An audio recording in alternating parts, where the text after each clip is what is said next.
Doctors said would never move. His parents had given up hope. But then, a tiny golden retriever puppy started doing something no one could understand. What this little dog noticed would challenge doctors, shake experts, and change one family's life forever. Stay until the end, because this is the kind of story that reminds us miracles do not always arrive in the way we expect. Sometimes they come with soft paws, warm fur, and a heart that refuses to give up. Outside, winter wind scraped against the Parker family's small suburban home, making the old windows tremble in their frames. December had wrapped the neighborhood in cold silence. The trees were bare, the streetlights dim, and the air carried that heavy stillness that comes before snow. Inside the nursery, however, there was no peace at all. Sarah Parker sat beside the crib in the weak glow of a nightlight, shoulders slumped, eyes red, hands gripping the railing so tightly that her fingers ached. She had not slept properly in months. Every night looked the same now, the waiting, the listening, the fear. In the crib, her baby son Noah shifted restlessly. His breathing came in soft, uneven pulls. His little hands twitched from time to time. But from the waist down, there was almost nothing. No kicking, no stretching, no baby strength, no signs of life in the legs that should have been moving by now. The diagnosis had changed everything. Spinal muscular atrophy. Sarah could still hear the specialist saying it in that careful, practiced tone doctors use when they already know the family's world is about to collapse. There was no cure, they had said. Noah's muscles would continue to weaken. He might never crawl. He might never stand. He might never walk. That truth sat over the house like a storm cloud that would not move. Across the room, Michael shifted in the recliner where he had fallen asleep sitting up. He rubbed his eyes and looked at Sarah through a haze of exhaustion. His face looked older now. Sleepless nights and silent worry had carved themselves into his features. "You need rest," he said quietly. Sarah let out a breath that sounded more like a bitter laugh. "And when he cries?" Michael did not answer right away. He had no answer left. They had been going in circles for weeks, each trying to stay strong for the other, while both slowly came apart inside. He stood, walked over to the crib, and looked down at Noah. "We can't keep doing this alone," he said softly. Sarah stiffened immediately. "What is that supposed to mean?" Michael ran a hand over his face. "It means we need support. That's all. Nurses, specialists, somebody. We are running on nothing." Her eyes flashed with hurt. "I'm not handing my son over to strangers. That's not what I said." But the damage was already done. Silence filled the room again, heavy and airless. Sarah looked back at Noah and brushed her fingers over his hair, fighting tears that refused to stop rising. Then a tiny bark broke through the tension. Both of them turned. At the doorway stood a very small golden retriever puppy. Ears too big for his head, paws too large for his body, tail wagging uncertainly as if he knew he was entering sacred ground. His name was Max. Sarah had adopted him from a shelter only a week earlier. He had been the smallest pup there, the one the volunteer had called the little underdog, frail, overlooked, and gentle. Sarah had chosen him instantly. Now Max padded awkwardly into the nursery, nails clicking softly on the floor. Michael sighed. Sarah, but she was already bending down, scooping the puppy into her arms. Max licked her wrist and nestled into her chest. He smelled like warmth and milk and safety. For the first time all night, Sarah's breathing slowed. "He's part of this family," she whispered. Michael said nothing. He simply watched. Noah whimpered again from the crib, and Sarah turned at once. Before she could move closer, Max wriggled free from her arms. In one clumsy burst of determination, the puppy reached the crib and somehow managed to scramble inside. Sarah gasped, stepping forward. But then she froze. Noah had stopped crying. The room seemed to hold its breath. Michael moved closer. Sarah stared. Max had curled himself against Noah's side, pressing his small, warm body along the baby's chest. Noah's tiny fingers drifted toward the puppy's fur. The moment they touched, Noah's face changed. The tightness left his mouth. His fists loosened. His breathing slowed.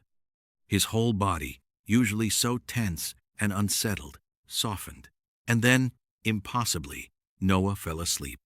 Not the restless half-sleep he usually sank into between discomfort and crying. Not a fitful doze. This was real sleep. Deep, peaceful, undisturbed. Sarah covered her mouth with both hands as tears spilled down her cheeks. Michael stared in stunned silence. Noah had not slept like that in months, maybe ever. Max rested his chin near Noah's arm and stayed perfectly still, as if he understood exactly what he was doing. Sarah sank into the chair beside the crib, sobbing silently. Michael sat beside her and gripped her hand. Neither of them knew it yet, but that night had changed everything. Around 3:17 inches the morning, Sarah woke with a start. Her neck was stiff from sleeping in the chair. The room was dim. The house was silent, except for the soft hum of the baby monitor and the wind outside. For a second she did not remember where she was, and then she heard it. A faint rustling. She sat up and looked toward the crib. Max was still curled beside Noah, but something was different. The puppy's body was moving. Not in the random way sleeping dogs sometimes twitch. This looked patterned, repeated, intentional almost. His hind legs pulsed lightly. His body gave tiny, rhythmic shudders. Sarah blinked hard, trying to clear the sleep from her eyes. Then she saw Noah's hand move. It was small, barely anything, just the slightest response in his fingers. A twitch, a flex. But Sarah knew her son's body better than anyone. She knew what did and did not happen. And this was new. She rose too fast and nearly knocked the lamp over. "Noah?" she whispered. Max twitched again. And again. Noah's fingers responded. Sarah's pulse thundered in her ears. She stepped closer, afraid even to breathe. Was it coincidence? A reflex? Desperation playing tricks on her mind? She stared at the puppy. Every time Max's body shifted in those odd, gentle pulses, Noah's arm gave a faint response. Her throat tightened. Then Noah's fingers curled loosely around Max's paw. Sarah let out a broken sound, somewhere between a laugh and a sob. She ran to the bedroom. "Michael! Michael! Wake up!" He groaned, confused. "What happened? Is Noah okay?" "Just come." Something in her voice made him move instantly. She dragged him into the nursery and pointed toward the crib. He frowned. "What am I supposed to be?" Max's hind legs moved again. A split second later, Noah's hand twitched. Michael went silent.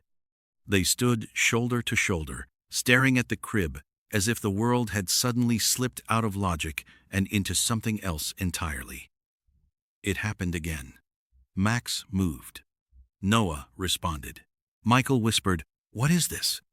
Sarah shook her head, crying openly now. "I don't know." The puppy settled after a while. The movements stopped, and immediately Noah's hand went still too. Neither Sarah nor Michael spoke for a long time after that. Finally, Michael said, "We need to record it." The next few nights became a vigil. Sarah set up a small camera facing the crib. Michael checked the angle, the battery, the storage. Neither of them said the word miracle out loud. It felt too dangerous, too easy to lose. But hope had returned to the house, and once hope enters a room like that, it changes the air. The first night of footage showed almost nothing until the early hours. Then, around 2:46 a.m., Max lifted his head and scooted closer to Noah. He nudged Noah's wrist with his nose. Waited. Nudged again. A few seconds later, Noah's fingers moved. Sarah replayed the clip over and over. The next night, Max touched Noah's arm again, then his hand, then rested against his side. Each time, Noah gave small responses. Nothing dramatic. Nothing a stranger would even notice at first glance. But to his parents, it was everything. By the fourth night, a pattern had become impossible to ignore. Max would wake. He would move to a specific part of Noah's body. He would nudge, press, or lick, and Noah would answer with tiny signs of movement. Sarah buried herself in research. She read medical papers, therapy articles, case studies about animal-assisted rehabilitation, sensory response, neuroplasticity, and early motor stimulation. Most of what she found was cautious and limited. Therapy animals helped emotionally. Sometimes they helped motivate children in recovery, but nothing remotely like this. Michael remained careful. "I'm not saying it isn't happening," he told her one night at the kitchen table. "I'm saying we need to understand what we're seeing before we let ourselves believe too much." Sarah looked up from her laptop, eyes hollow from lack of sleep, but burning with stubborn conviction. What if this is real? Michael stared at the footage, paused on the screen, showing Max's nose pressed to Noah's tiny wrist. "What if it isn't?" he replied quietly. But even he could not hide how often he rewatched the videos when he thought Sarah wasn't looking. A week later, they took Noah back to the neurologist. The hospital felt colder than usual. The waiting room smelled like disinfectant and stale coffee. The fluorescent lights above made everyone look tired and gray. Sarah clutched the tablet containing the video clips. Michael carried Noah. Dr. Hammond greeted them with polite professionalism, then reviewed Noah's chart in his office. He listened while Sarah explained what they had seen. He watched the footage once, then again. When it ended, he folded his hands. "Mrs. Parker, Mr. Parker, I understand why this feels significant," he said carefully, "but involuntary movements can happen. Small spasms, reflex activity, random contractions, these things do not necessarily indicate functional improvement." Sarah's face fell. "But it happens with the puppy, over and over." Dr. Hammond nodded sympathetically. "I'm not dismissing your observations. I'm saying correlation is not proof." Michael leaned forward. "So, you're telling us this is nothing?" "I'm telling you that what you want this to mean and what it medically means may not be the same thing." The room went quiet. Sarah gripped the tablet harder. "Then test him again."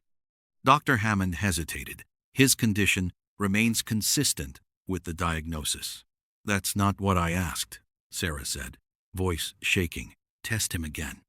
The doctor's expression softened, but not enough. "At this stage, I would encourage you to focus on comfort, supportive care, and realistic expectations." Realistic expectations. The words hit like ice water. Outside the hospital, Sarah stood on the steps with tears burning in her eyes. Michael was silent beside her. Finally, she said, "I'm not done." Michael looked at her. "I don't care how many doctors tell me to accept this. I know what I saw." For a long moment, he said nothing. Then he gave one small nod. "Then we keep going." Back at home, they documented everything. Night after night, the footage grew more compelling.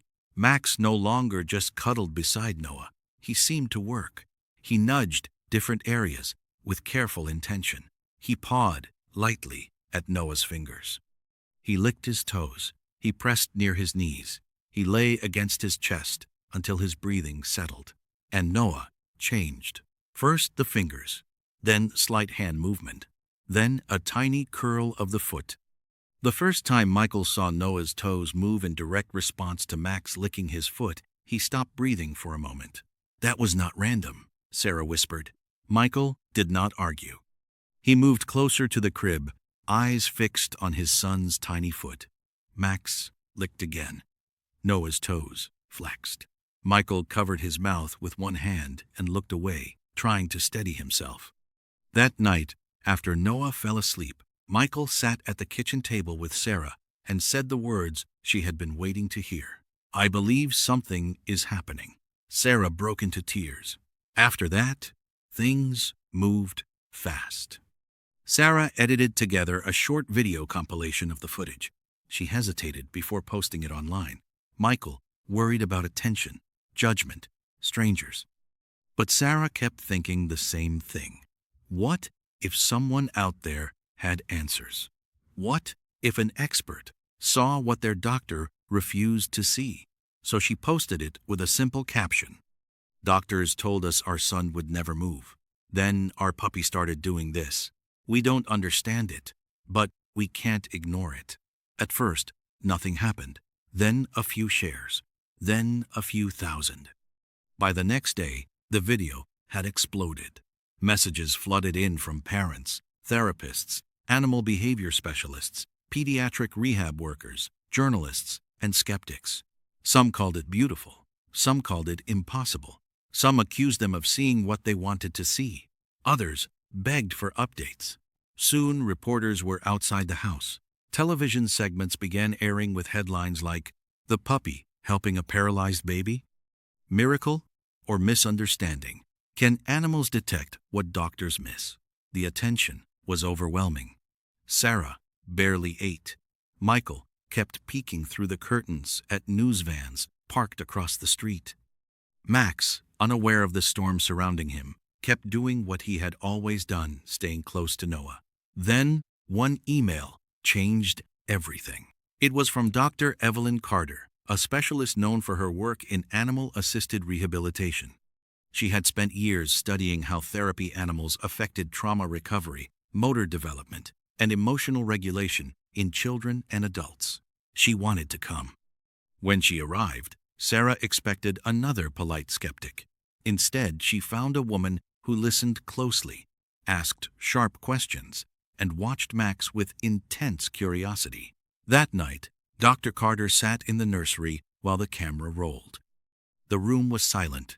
At 2:12 a.m., Max lifted his head. At 2:27, he nudged Noah's hand. At 2:41, he moved toward Noah's foot and licked twice. Noah's foot responded. Dr. Carter leaned forward. Again, Max repeated the motion. Noah answered with a stronger flex. When it was over, no one spoke for several seconds. Then Dr. Carter said quietly, "That is not random." Sarah burst into tears. Michael let out a shaky breath and sat down like his legs had given out beneath him. Dr. Carter kept her eyes on Max. "I don't have a complete explanation," she said. "But I can tell you this. Your dog is responding to something, and your son is responding back." She looked at the parents and added, "You need more testing immediately." New tests were ordered, this time under pressure, and with Dr. Carter pushing hard, the hospital ran additional nerve conduction studies and sensory response evaluations. Sarah and Michael waited through endless hours of scans, wires, consultations, and cautious conversations in corridors. Then, the results came back. Residual nerve activity. Not enough to declare recovery. Not enough to erase the diagnosis. But enough to prove one life-changing fact. Noah's lower body was not completely unreachable. Something had remained. Something the earlier tests had not fully captured. Dr. Hammond stood in the hospital room holding the report, visibly uncomfortable. "It appears," he said slowly, "that there is preserved response in certain pathways." Michael stared at him. "You mean our son is not as fully paralyzed as we were told?" Dr. Hammond exhaled. "There is more activity than previously documented." Sarah held Max in her arms and cried into his fur. Dr. Carter did not hide her frustration. "And what led us here?" she asked. Dr. Hammond glanced toward the puppy. No one needed him to answer. For the first time, treatment options changed. A new experimental program focused on neural stimulation and motor reactivation might help Noah. It was still in early stages, only offered in limited cases and far from guaranteed. But he was now a candidate. Sarah could barely process the words. Michael kept asking practical questions. How soon? How intense? What outcomes? What risks? Then came the price. $250,000. Insurance would not cover it. The room went silent. Sarah looked down at the estimate, then at Noah, then at Max. Her mind could not hold all of it at once. Hope had opened the door, only for reality to slam into it with full force. On the drive home, neither of them spoke for a long time. Finally, Michael said, "How are we supposed to do this?" Sarah stared out the window. "We don't have a choice." That night, after putting Noah to bed, they sat in front of a laptop and created a fundraiser. They shared the footage. They shared Noah's diagnosis. They shared Max's strange and beautiful role in everything. They asked the world for help not because they wanted attention, but because they had reached the edge of what a family could carry alone. And once again, the world responded. Donations trickled in, then poured in. Parents gave $5. Strangers gave $50. Small businesses donated. Media coverage brought more attention. The total climbed higher every day. Then a children's medical foundation called. They agreed to cover the remaining amount. Sarah collapsed into tears. Noah had a chance. But just when it felt like the story had finally turned toward light, everything darkened again. One evening, Sarah noticed Max wasn't at Noah's crib. He was lying on the rug a few feet away, unusually still. She knelt beside him and touched his side. Too warm. Michael came over. One look at Max's face and his expression changed instantly. By morning, the puppy was at the vet. The diagnosis was serious. His condition was aggressive. Treatment would be expensive and immediate. Sarah sat there in stunned silence, unable to accept the cruelty of it all. The little dog who had fought so hard for Noah was now fighting for his own life. That night, exhausted and heartbroken, Sarah posted a simple message online. Not a campaign, not a plan, just the truth. That Max, the puppy who had carried their family through impossible darkness, was now in danger too. The response was immediate. People shared his story everywhere. A second fundraiser began. Messages arrived from around the world, many saying the same thing. After what Max did for Noah, we are not letting Max fight alone. Soon, a nonprofit dedicated to animal medical care stepped in and offered to fund Max's treatment in full. For the second time, strangers had changed their lives. Sarah held Max at the clinic and whispered through tears, "You saved our son. Now, it's our turn to save you." Recovery began on two fronts. Noah entered intensive therapy. Max started treatment of his own. Hospital rooms, rehabilitation centers, vet appointments, therapy schedules, home exercises. Life became a blur of movement, medication, waiting, and hope. Sarah and Michael barely remembered what normal life felt like anymore. But they kept going. Weeks passed. At first, progress with Noah was painfully slow. There were sessions that ended in disappointment, days when his body seemed too weak, moments when Sarah wondered if they had built their whole future on one impossible spark. But Max was always there, sometimes lying beside the therapy mat, sometimes watching every machine with alert eyes, sometimes placing himself so close to Noah that the boy's hand automatically reached for his fur. Then one morning, during a session with Dr. Carter, something happened. Noah was lying on the therapy table with stimulation pads attached to his legs. Sarah stood beside him. Michael watched from the other side of the room. Max was resting nearby. Dr. Carter said softly, "Let's try hand contact again." She placed Max's paw into Noah's hand. For a second, nothing happened. Then Noah's fingers twitched. The monitor registered activity. Sarah's heart slammed against her chest. Noah's fingers curled. Not much, not long, but it was deliberate, voluntary. Dr. Carter looked at the screen, then at Noah, then at Sarah. "That was real," she said. Michael sat down hard in the nearest chair and started crying. Sarah laughed and sobbed at the same time. Max barked once, sharp and excited, tail thumping against the floor. From that day onward, the pace changed. Noah's hands grew stronger. His arm control improved. Then came supported sitting. Then longer upright posture. Then balance training. Every gain was tiny until suddenly it wasn't. One day Noah sat without assistance. Another day he held himself upright longer than expected. Then came the session everyone remembered forever. The room was full therapists, specialists, Sarah, Michael, Dr. Carter, and Max, sitting beside the therapy mat like he understood exactly how important this moment was. Dr. Carter crouched in front of Noah. "Okay, sweetheart," she said gently. "Let's try." Michael stood behind Sarah, both of them trembling. Noah strained. His face tightened. His little body shook with effort. At first, nothing. Then, inch by inch, he pushed, and then he sat up by himself. Sarah dropped to her knees, crying so hard she could barely breathe. Michael laughed through tears, hands shaking. The room erupted. Max jumped forward, barking joyfully, licking Noah's cheek, while Noah laughed with that bright, amazed laugh babies have when they surprise even themselves. That day, Sarah held her son's hands and whispered, "You're doing it, baby. You're really doing it." Time kept moving.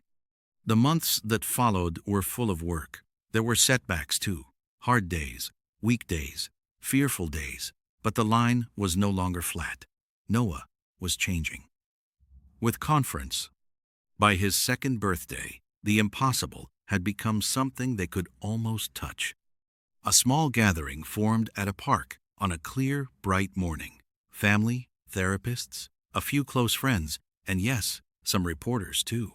Noah's case had become widely known now. Researchers still debated it.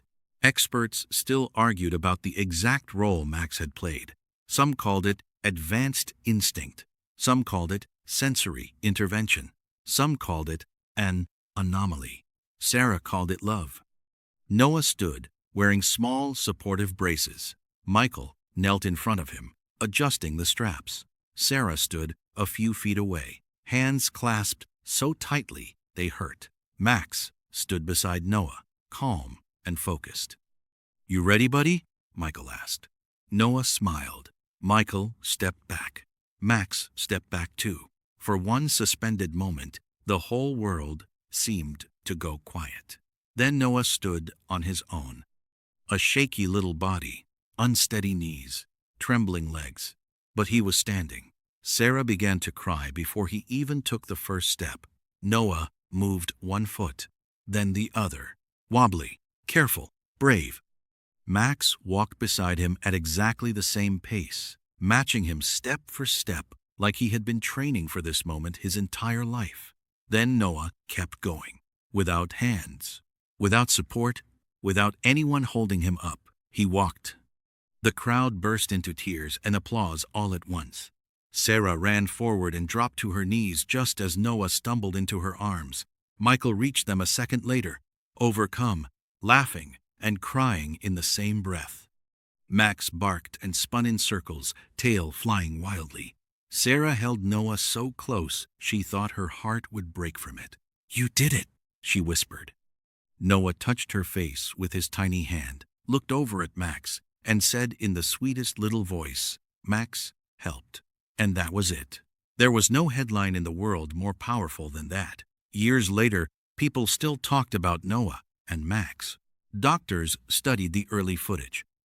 Rehabilitation experts referenced the case when discussing sensory response, animal-assisted interaction, and neuromotor recovery. Families with disabled children found strength in the story. Some believed the explanation would one day be fully understood. Others believed some things are simply bigger than explanation. But for the Parker family, the truth was much simpler. A mother refused to give up. A father chose hope even when fear made more sense. A baby kept fighting, and a little golden retriever saw something in that baby that nobody else saw. On quiet evenings, Sarah and Michael would sit on the porch and watch Noah run across the yard with Max racing at his side. Stronger now, faster now, laughing in the sunlight as if stillness had never once tried to claim him. Sometimes Michael would shake his head and say, "Can you believe this is our life?" And Sarah would smile and answer the same way every time, "Yes," because he was never fighting alone. As the sun dipped low and the laughter carried through the yard, one truth remained stronger than every diagnosis, every doubt, and every impossible prediction. Miracles are real, and sometimes they arrive with four paws, bright eyes, and a heart big enough to carry an entire family back into the light. If this story touched your heart, share it with someone who needs hope today. Because somewhere, another family may be waiting for their own impossible moment. And sometimes, all it takes to keep believing is one story, one chance, and one little soul who refuses to give up.